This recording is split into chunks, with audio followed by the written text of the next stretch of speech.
The winter of 793 after Christ brought death to 9 out of 10 families in the frozen valleys of Norway. In the darkest night of that killing season, Bjorn Ironside's grandfather Eric watched his children's lips turn blue despite the roaring longhouse fire. His stored grain had frozen solid, his last goat had died, and the howling wind outside promised only more death. The sagas tell us what happened next, but here's what makes the story remarkable. Salvation came not from the gods, but from knowledge so practical, so revolutionary, that it would transform the Vikings from winter's victims into its masters. A Sami trader who had sheltered with them that night spoke of 7 ancient skills that could turn winter from enemy to ally. We know his name was never recorded, a frustrating gap in the historical record, but we know what he taught because those skills spread through Viking settlements with remarkable speed and consistency. That night, as Eric's family huddled close to death, the trader revealed the first skill, reading the invisible signs of coming storms in the flight patterns of ravens and the color of sunset clouds 3 days before blizzards struck. The medieval mind didn't think in terms of meteorology or atmospheric pressure. They thought in signs and patterns. But here's the fascinating part. Their observations were scientifically accurate. Modern meteorologists studying the same phenomena, the specific angle of evening light refraction through ice crystals, the particular behavior of corvids sensing pressure changes, confirm that these signs predicted storms with 70 to 80% accuracy. The Vikings weren't reading omens, they were reading the sky itself. Within a generation, these 7 sacred skills spread through Viking lands like wildfire, moving faster than Christianity would a century later. Archaeological evidence from settlement patterns tells us which communities adopted the knowledge and which didn't. The surviving settlements show specific architectural features, smoke holes positioned at precise angles, storage pits dug to particular depths that match the techniques described in later sources. The failed settlements, abandoned between 800 and 850 after Christ, lack these features entirely. The first skill of storm reading saved countless lives, but it was just the beginning. The second skill taught Vikings to build snow caves that stayed warm enough to sleep naked inside while blizzards raged outside. Now, you might think this impossible snow melts, doesn't it? But here's what the records from much later Norse explorers tell us. Properly constructed snow caves maintain temperatures between 32 and 35 degrees Fahrenheit, regardless of outside conditions, using nothing but body heat and precise architectural angles. The Vikings understood something that wouldn't be mathematically proven until the 20th century. Snow is an almost perfect insulator. The third skill revealed how to preserve food using fermentation, smoking, and freeze-drying techniques that kept nutrients intact for months. We have physical evidence for this one. Archaeological digs in Trondheim and Bergen have uncovered sealed ceramic vessels containing residue that chemical analysis identifies as fermented fish, preserved vegetables, and dried meats. The fermentation cultures in some of these vessels, over 1,000 years old, still contain active bacteria when rehydrated. But here's what the graves don't tell us. Who discovered these techniques? The Sami trader claimed they were ancient even in his time. How far back does this knowledge really go? The fourth skill showed how to layer wool, linen, and sealed furs to create clothing systems that prevented both freezing and deadly sweating. This might seem obvious until you understand the actual problem Vikings faced. In extreme cold, physical activity makes you sweat. Sweat freezes against your skin. Frozen sweat kills you faster than exposure alone. The layering system solved this through principles of wicking, insulation, and moisture management that modern outdoor clothing companies spent millions to rediscover in the 1980s. Viking-age textile fragments from grave sites show 3 distinct layers with different weave densities, evidence of sophisticated understanding. The fifth skill unlocked the secrets of ice fishing and winter hunting, following animals to their hidden warm spaces. Icelandic sagas mention techniques for drilling through ice using heated stones, for reading animal tracks in snow to determine not just species but physical condition, for finding the breathing holes of seals under solid ice. But they mention these skills casually, the way we might mention opening a door. What seems magical to us was elementary knowledge to them. The question that haunts historians: how many other elementary skills did they possess that the sagas didn't bother explaining? The sixth skill taught the production and storage of vitamin-rich foods that prevented the darkness disease what we now call scurvy. Medieval sources don't use the word scurvy, but they describe symptoms that match perfectly: loose teeth, bleeding gums, wounds that won't heal, sudden death. They called it Mörkvarsyn, darkness disease, because it struck during the winter months when fresh food disappeared. The preventive foods mentioned in later sources, fermented cabbage, pickled seaweed, dried rose hips, all contain high levels of vitamin C, though Vikings had no concept of vitamins. They only knew what worked. The seventh and most sacred skill involved psychological techniques, specific games, stories, and rituals that maintained sanity during the endless polar nights. This is where the historical record becomes tantalizingly vague. Later, Christian sources mention these practices only to condemn them as pagan rites. One 12th-century monk writes dismissively of heathen amusements involving drums and darkness and things not proper for Christian souls to contemplate. What were these things? We know they worked. Vikings colonized Iceland, where winter darkness lasts 20 hours a day, but the specific techniques died with the old religion. The transformation was immediate and dramatic. Villages that embraced these skills thrived, while neighboring settlements that clung to old ways perished. We can track this through settlement archaeology. Sites that flourish after 800 after Christ show evidence of all 7 skills. Sites that were abandoned show evidence of traditional methods only. The knowledge became so valuable that marriages were arranged specifically to spread these techniques between clans. Marriage contracts from Iceland, preserved in later written sagas, explicitly mention skills as part of the bride price. Women emerged as the primary guardians of skills 3 and 6, becoming revered figures whose knowledge of fermentation and nutrition made them more valuable than warriors. This wasn't abstract respect, it was economic reality. A woman who knew proper fermentation techniques could keep a household alive through winters that would kill families without that knowledge. The sagas give us glimpses of these women: Aud the deep-minded, who knew all the winter arts, or Hallbera, described as worth 10 men because she could make the darkness food. By 800 after Christ, mastery of the 7 skills determined social hierarchy. A man might be strong with a sword, but if he couldn't read ice thickness or build a proper snow shelter, no father would give him their daughter in marriage. This social structure appears repeatedly in the saga literature. Grettir the Strong, one of Iceland's most famous heroes, is described as mighty in battle but ignorant of winter ways, and this ignorance eventually contributes to his doom. But here's what the records don't tell us. What keeps? Historians awake at night, wondering, if these skills were so vital, so universally adopted, so carefully guarded and transmitted, how did they almost completely disappear within 3 centuries? That question leads us into a darker chapter of the story, where knowledge turned to whispers, and whispers faded into silence, leaving only fragments buried like seeds in snow. The winter of 793 after Christ changed everything. One trader's knowledge, shared on one desperate night, cascaded through an entire culture. Within 2 generations, Vikings transformed from people who died in their longhouses during harsh winters into masters of the frozen world. They didn't just survive winter, they conquered it, and in conquering it, they would build an empire that stretched from Baghdad to Newfoundland.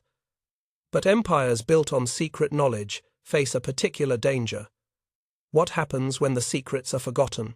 Between 850 and 950 after Christ, Vikings achieved something no European power thought possible. They turned winter into their greatest weapon. This wasn't metaphor or poetic exaggeration. This was documented military strategy that appears in Anglo-Saxon chronicles, Frankish annals, and Islamic travel accounts. While Saxon armies retreated to their halls from October to March, Viking warbands moved like ghosts through blizzards, appearing suddenly at undefended settlements when no one expected attack. The chronicles describe these winter raids with a mixture of fear and incomprehension, as if the Vikings possessed supernatural powers. They didn't need supernatural powers. They had the 7 skills, the Winter Battle of 891. After Christ became legendary, recorded in at least 4 independent sources. 300 Vikings defeated 2,000 Saxons by attacking during a blizzard so fierce the Saxons couldn't even form battle lines. The Anglo-Saxon Chronicle describes it tersely. In this year came the winter wolves, when no man thought they could march, and great was the slaughter. What makes this battle historically significant isn't just the Viking victory, it's what the survivors reported about Viking equipment and tactics. The Vikings wore their perfected clothing systems, wool soaked in seal oil closest to the skin, then layers of vadmal cloth, topped with reindeer hide that shed snow like water. Meanwhile, Saxons froze in their metal armor. We have archaeological evidence of this clothing system from multiple bog body discoveries and exceptionally preserved grave goods. The innermost wool layer wasn't just soaked in oil. Chemical analysis reveals a complex mixture of seal oil, beeswax, and something else, some organic compound that hasn't been definitively identified but appears to enhance waterproofing beyond what either substance could achieve alone. But here's the mystery. No written source explains how to make this mixture. The knowledge was apparently so common, so fundamental, that no one bothered to write it down. Saxon accounts describe Vikings moving through snowdrifts, as if walking on solid ground, while Saxon soldiers sank to their waists. This wasn't magic, it was snowshoes, which appear in Viking Age archaeological sites but are rarely mentioned in texts. The Saxons knew about snowshoes theoretically. Roman sources describe them, but knowing about something and knowing how to use it effectively are entirely different skills. Vikings trained from childhood to move efficiently on snowshoes, to fight on them, even to swim across partially frozen rivers wearing them. One Irish monk's account describes Vikings crossing a frozen bog that the Irish defenders had assumed impassable. They came across the ice skin like demons, their feet bound in strange frames, moving faster than our horses could run. The economic revolution proved equally dramatic. Vikings monopolized winter trade routes because they alone could move goods when rivers froze and mountain passes filled with snow. Trade records from Constantinople, Baghdad, and Cordoba all mention Viking merchants arriving in the depths of winter when no other traders could travel. The prices they commanded were extraordinary. A Byzantine customs document from 912 after Christ lists amber arriving in January, the middle of winter, at 10 times the summer price. Sable furs delivered in February sold for 15 times their normal value. They developed sledge systems pulled by hardy Norwegian horses that could navigate frozen rivers as highways. Here's what makes this remarkable. Rivers are terrible roads in summer, winding and blocked by rapids. In winter, they become perfectly smooth highways, stretching for hundreds of miles. Archaeological sites along major Russian rivers show evidence of Viking winter trading posts, structures built to be used for only 3 or 4 months a year, then abandoned until the next winter. The economic efficiency was stunning. A merchant could move more goods in 1 winter river journey than in 3 summer overland trips. The preservation techniques allowed them to stockpile valuable trade goods that wouldn't spoil for years. Fermented shark hakal could survive decades. Modern Icelandic hakal has been chemically analyzed and found to contain natural preservatives produced by the fermentation process that inhibit bacterial growth more effectively than many modern techniques. Dried cod stockfish weighed almost nothing but reconstituted perfectly after months at sea. Pickled vegetables retained their nutrients through 18-month voyages. Arab merchants in Baghdad wrote with amazement about Viking traders who could travel for a year without their goods spoiling. Market records from Constantinople mention Viking traders arriving in January when no other merchants could travel, charging prices that seemed outrageous to locals who didn't understand the difficulty of winter transport. One Byzantine official complained that Vikings demand gold for goods that in summer would cost silver, claiming the winter makes their journey worthy of emperor's payment. He was right to complain, and Vikings were right to charge those prices. The return on investment for a successful winter trading expedition could be 50 to 1. Each skill evolved into sophisticated systems that seem almost impossible until you examine the evidence. Ice reading became a complex science. Vikings identified 17 different types of ice by sound, color, and formation patterns. This isn't speculation. An Icelandic manuscript from the 13th century, copying from older sources, lists and describes these 17 types with terminology so specific that modern ice engineers recognize the distinctions. They knew that blue ice could hold a mounted warrior about 300 pounds of weight per square foot. White ice meant air bubbles, and danger it might look thick, but could collapse under half that weight. And black ice, despite its terrifying appearance, was actually the strongest because it formed from pure water without air inclusions. But here's what the manuscript doesn't explain. How did they test these theories? How many Vikings drowned discovering that white ice was treacherous? The knowledge came from somewhere, from some terrible process of trial and error that the sources simply don't discuss. The sagas mention men who were ice-wise, the way they might mention men who were sword-skilled, but they rarely describe how someone became ice-wise. The training methods, the apprenticeship systems, the careful teaching that must have saved lives, all of it exists in the historical shadows. Snow cave construction developed into an art form with ventilation systems, cold trap entrances, and sleeping platforms that used body heat efficiently. Archaeological excavations of temporary Viking campsites in Iceland and Greenland have found snow cave remains collapsed structures that preserve their original dimensions. Engineers studying these remains have found designs that match optimal thermodynamic principles for heat retention. The ventilation holes are positioned at mathematically ideal angles to prevent carbon dioxide buildup while minimizing heat loss. The cold trap entrances a tunnel that drops down before rising into the main chamber, create an airlock that keeps warm air from escaping. These weren't accidental designs. They were refined through generations of experience. The psychological techniques grew into elaborate winter festivals. The 13 days of Yule weren't just celebration but carefully designed rituals that provided mental stimulation, physical activity, and social bonding during the darkest period. Each day had specific activities. Games that required physical movement, storytelling that maintained cultural memory, feasting that reinforced social bonds, gift-giving that sustained economic relationships.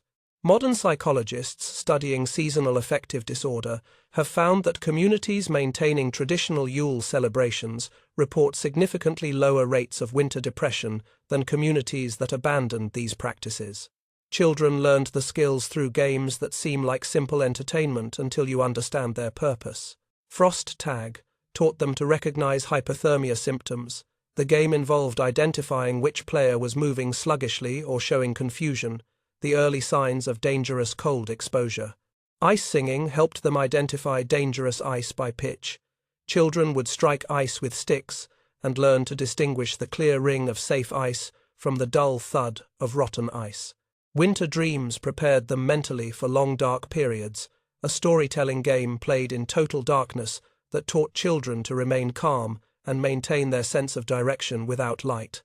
The colonization of Iceland in 874 after Christ demonstrated total mastery of these skills.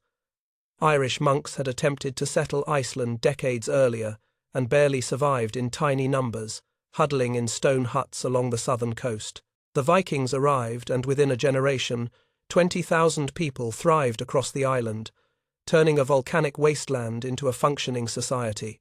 They settled not just the mild southern coast, but the harsh northern regions where winter darkness lasts 20 hours a day and temperatures regularly drop below zero. The difference wasn't courage or determination, the Irish monks had both. The difference was knowledge. The Vikings knew how to read Icelandic weather patterns, how to find and preserve the right foods, how to maintain psychological health during the endless darkness. They transformed Iceland from a place where survival was barely possible into a civilization that produced literature, law codes, and trading networks. But here's what should make us pause. If the Vikings achieved such mastery, such sophisticated understanding of winter survival, why don't we remember it? Why did this knowledge nearly vanish? The answer to that question is darker than the longest winter night. The masters of the frozen world were about to meet an enemy that couldn't be defeated by skill or strength or courage, an enemy that would bury their wisdom deeper than any snowdrift. The transformation began innocently enough. In the year 1000 after Christ, Iceland's parliament, the Althing, voted to accept Christianity. This wasn't a moment of divine revelation or military conquest. It was a calculated political decision recorded in the sagas with remarkable frankness. Christian kingdoms refused to trade with pagans. Iceland needed trade to survive. Therefore, Iceland would become Christian. The vote was close, the debate pragmatic, and most Vikings assumed their old knowledge would simply continue alongside the new faith. They were catastrophically wrong. What no one foresaw was how thoroughly the new religion would erase the old knowledge. This wasn't intentional genocide of ideas, at least not at first. It was something more insidious, a slow categorization of traditional skills as spiritually dangerous. Priests arriving from Germany and England didn't understand the 7 skills. They only knew these techniques came from pagan tradition, were taught by people who worshipped the old gods, and involved practices that looked disturbingly like the witchcraft condemned in biblical texts. Storm reading was condemned as divination within a generation of conversion. Church councils in Norway specifically forbade reading signs in the sky to predict weather, as this shows traffic with demons who control the air. The theological reasoning made sense within Christian cosmology. Only God could know the future, so anyone claiming to predict storms must be receiving information from Satan. That this demonic knowledge was actually careful observation of atmospheric conditions didn't matter. The priests saw pagan soothsayers reading omens, not meteorologists tracking weather patterns. The psychological techniques for surviving darkness were branded as communion with evil spirits even more quickly. A Norwegian church document from 1043, after Christ, specifically condemns the darkness games of the heathen, involving drums and dancing and entering into trances, by which means they claim to endure the winter night but in truth open their souls to demonic possession. What the priests witnessed were sophisticated psychological interventions, rhythmic activities that maintained circadian rhythms, social gatherings that prevented isolation, specific breathing techniques that managed anxiety. What they saw was paganism. Within 2 generations, knowledge that had taken centuries to perfect began disappearing like footprints in fresh snow. The speed of this loss is archaeologically visible. Grave goods from 1000 after Christ still show sophisticated winter equipment, the layered clothing, the specialized tools, the preserved foods. Graves from 1100 after Christ show increasingly simplified equipment. By 1200 after Christ, the equipment is barely distinguishable from standard medieval European gear. The knowledge didn't just fade, it collapsed. Astrid the Wise, keeper of the old ways in Trondheim, watched the disaster unfold. We know about her from a hostile source, a church record documenting her trial for witchcraft in 1067 after Christ. The charges against her are accidentally illuminating. She was accused of predicting storms through devilish arts, storm reading, preparing foods that prevent God's just punishment of winter sickness, fermentation techniques that prevented scurvy, teaching women secret knowledge forbidden to Christian souls, the complete 7 skills, and performing heathen rituals in darkness, the psychological techniques. The trial record tells us she was born in 990 after Christ, which means she learned the skills as a child. Before conversion, she had learned all 7 skills from her grandmother and could build a snow cave in minutes, predict storms 3 days out, and prepare fermented foods that would keep a family healthy through the darkest winter. The prosecutor's document, meant to demonstrate her wickedness, instead provides one of our few detailed descriptions of what mastery of the 7 skills actually looked like in practice. By 1050 after Christ, she found herself labelled a witch for teaching young mothers how to prevent their babies from dying of scurvy. The theological problem was simple. If babies died of darkness, disease, that was God's will. To prevent it using traditional techniques implied that human knowledge could override divine judgment. Astrid argued, according to the trial record, that God had given humans these skills to use. The church court disagreed.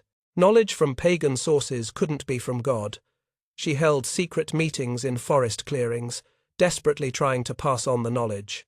The trial record mentions numerous occasions when she gathered women outside consecrated ground to teach forbidden practices. Fewer came each year. The young preferred prayer to preparation, trusting God's will rather than reading storm signs. This wasn't stupidity, it was a rational response to social pressure. Being caught at Astrid's gatherings could mean excommunication, loss of property, even execution.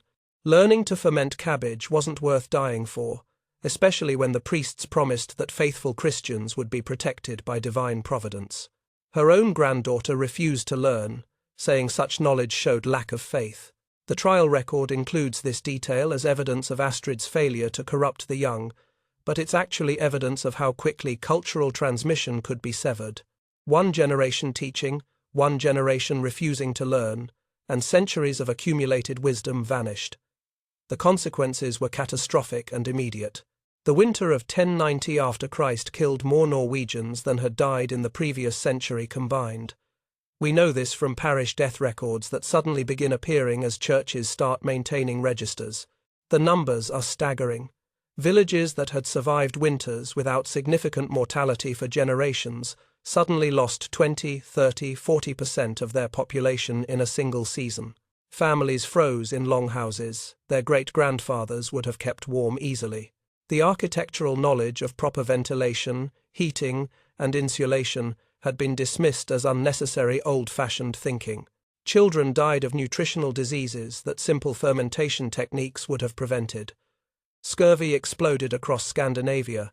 A German monk visiting Norway in 1100, after Christ, wrote with horror about children whose teeth fall from their heads, whose limbs swell grotesquely, who die in agony from a sickness the heathens once knew how to prevent but Christians have forgotten in their righteousness. He meant this as criticism of residual paganism. He didn't realize he was documenting the cost of erasing practical knowledge for theological reasons. Most tragically, the Greenland colonies began their slow death. The Norse settlement of Greenland started in 986 after Christ, near the height of Viking winter mastery. By 1100, after Christ, when the knowledge was fragmenting, the colonies were already struggling. Partial knowledge wasn't enough when the climate cooled slightly during the medieval warm period's end. They remembered some food preservation but forgot the psychological techniques. They maintained some clothing systems but lost the ability to read deadly ice. They knew they needed certain foods but couldn't remember how to prepare them properly. Archaeological excavations of the Greenland colonies tell a grim story. Early settlement layers show sophisticated food storage, proper winter housing design, and equipment for all 7 skills. Later layers show increasing desperation, inadequate food storage, poor housing that couldn't retain heat, simplified equipment that barely functioned. The final layers, from the 1400s, show people dying of starvation and cold in a landscape their ancestors had thrived in. By 1450 after Christ, the last Greenlander died of starvation surrounded by seas full of fish they no longer knew how to catch in winter. Yet the knowledge didn't completely vanish.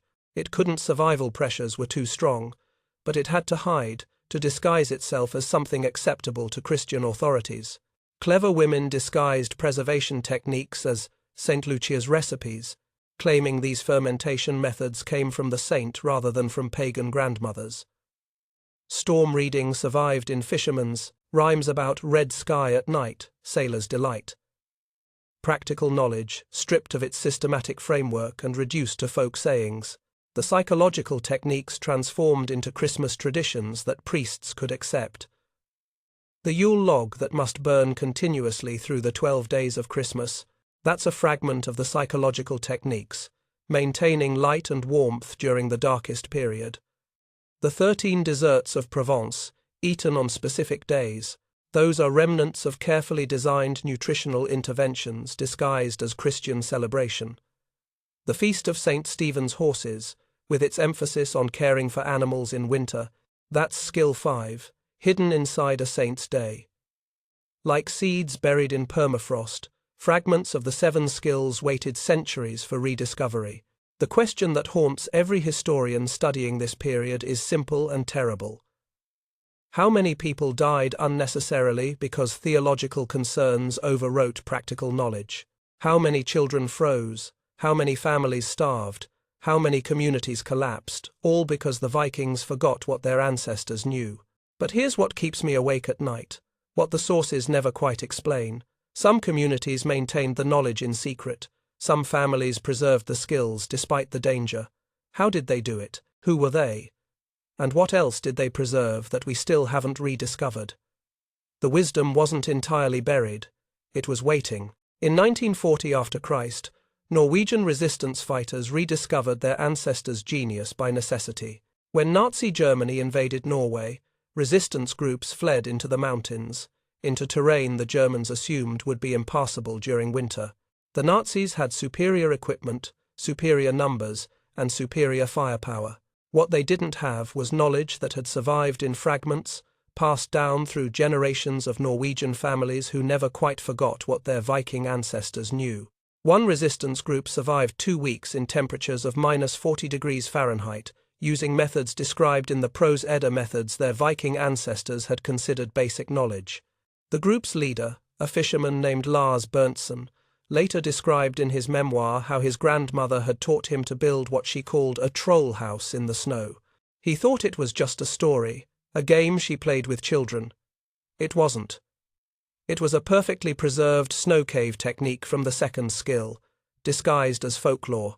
When Berntsen and his men built their troll house following grandmother's instructions, they survived in comfort, while German patrols froze to death searching for them. The Germans, despite superior equipment, couldn't pursue fighters who moved through blizzards like their forefathers had 1,200 years earlier. Wehrmacht after-action reports from the Norwegian campaign express frustrated bewilderment. One German officer wrote, "The Norwegians move through snow that stops our vehicles, cross ice that won't support our weight, and survive in conditions that kill our men. They possess some knowledge of winter warfare that our training has not prepared us for." He was right. They did possess that knowledge, not complete, not systematic, but enough fragments survived to make the difference between life and death.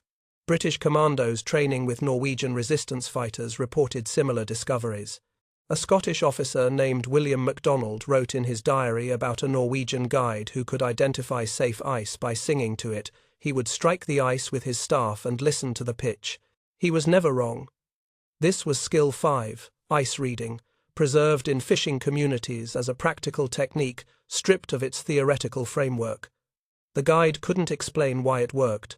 He only knew his father taught him, and his grandfather before that. The true revelation came in 2019, after Christ, when construction workers in Trondheim discovered a sealed wooden box in a collapsed cellar. The box was dated through dendrochronology to 1065, after Christ, 2 years before Astrid the Wise's trial. Inside lay 30 wooden plates covered in runic inscriptions. The inscriptions used a mixture of Elder Futhark runes and unique symbols that took linguists 3 years to fully decode. This was Astrid's desperate attempt to preserve the 7 skills, hidden where she hoped future generations might find them. The Winter Manual contained detailed instructions that archaeologists initially dismissed as impossible. It claimed that properly fermented fish could prevent scurvy better than citrus, a claim that seemed to contradict established nutritional science. It described specific snow cave angles that would create convection currents, maintaining steady temperatures details, so precise they seemed more like engineering specifications than medieval instructions. It included breathing patterns to prevent panic during polar nights, psychological techniques that looked remarkably similar to modern anxiety management protocols. Modern scientists tested these claims with stunning results. The fermented foods, prepared exactly according to Astrid's instructions, contained vitamin C levels that surpassed modern supplements. The fermentation process actually created new vitamins that weren't present in the raw ingredients. Biochemists still don't fully understand the mechanism. The snow cave designs, tested in wind tunnels and thermal imaging chambers, matched optimal thermodynamic principles discovered only through computer modeling in the 1990s. The angles Astrid specified created convection patterns that maximized heat retention while preventing carbon dioxide buildup, mathematical perfection, achieved without mathematics. The breathing patterns were tested on volunteers experiencing simulated winter darkness conditions. Participants using Astrid's techniques showed 40% reduction in anxiety markers and maintained more stable circadian rhythms than control groups using modern meditation techniques. Neuroscientists examining the results found that the breathing patterns synchronized with natural alpha brainwave frequencies, a discovery made in modern sleep research only in 2010. Somehow, without understanding brainwaves or neurochemistry, Vikings had developed psychological interventions that modern science took decades to rediscover. Today, climate scientists study these Viking techniques as potential solutions for extreme weather survival. The world is getting more volatile, longer winters in some regions, unexpected freezes in areas unprepared for cold, and the constant need for low-technology survival methods that don't require electricity or modern infrastructure. The Svalbard Global Seed Vault, built to preserve crop diversity against global catastrophe, incorporates Viking preservation principles in its design. The facility's architect explicitly cited the fermentation techniques from Astrid's manual in designing the backup food storage systems. Swedish schools teach modified versions of the psychological techniques to combat seasonal depression. A pilot program in northern Sweden introduced winter skills, classes based on translated portions of the winter manual. Students learned the ice singing game, practiced the breathing techniques, and participated in modified versions of the Yule festivals. Compared to control schools, participating schools showed 30% reduction in diagnosed seasonal affective disorder and 20% improvement in winter academic performance. The program has since expanded to Finland and Norway. Finnish military training includes Viking ice reading skills that no technology has improved upon. Modern ice-penetrating radar can measure ice thickness, but it can't predict ice stability, the complex interaction of thickness, temperature, crystal structure, and stress patterns that determines whether ice will hold weight.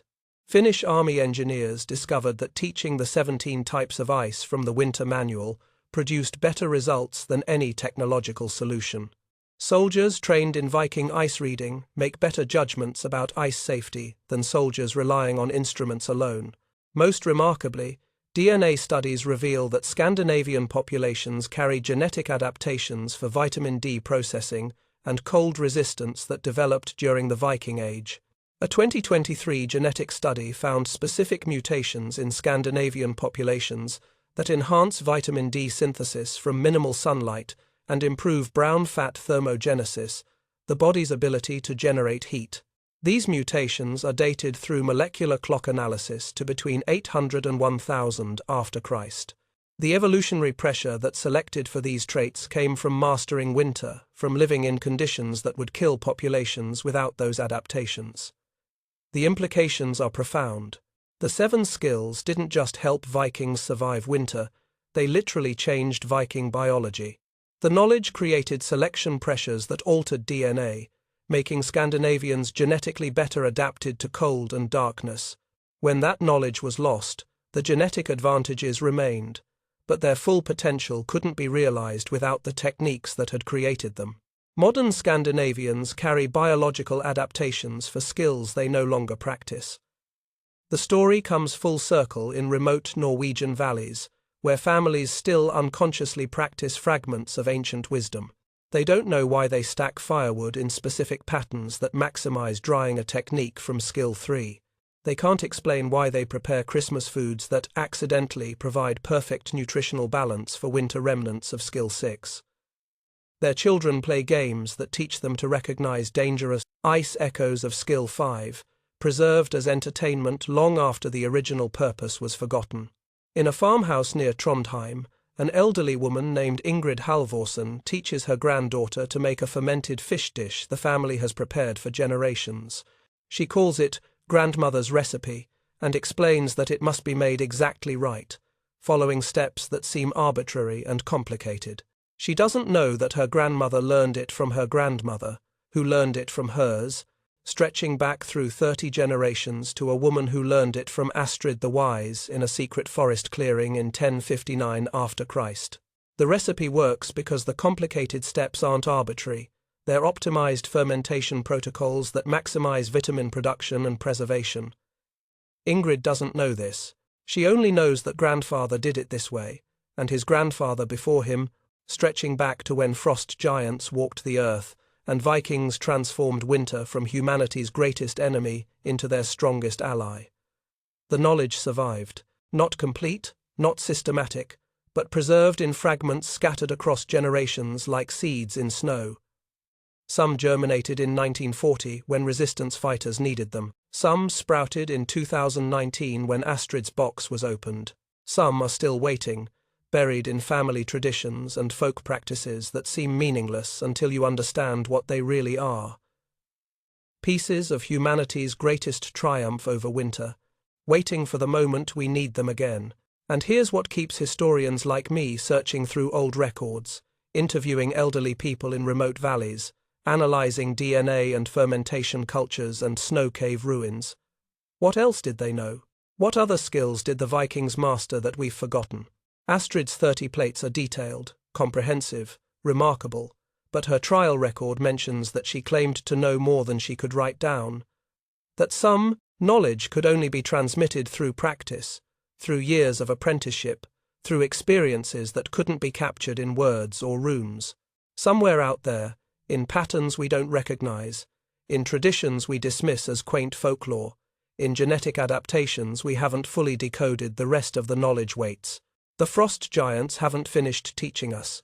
We've only begun to remember what we forgot.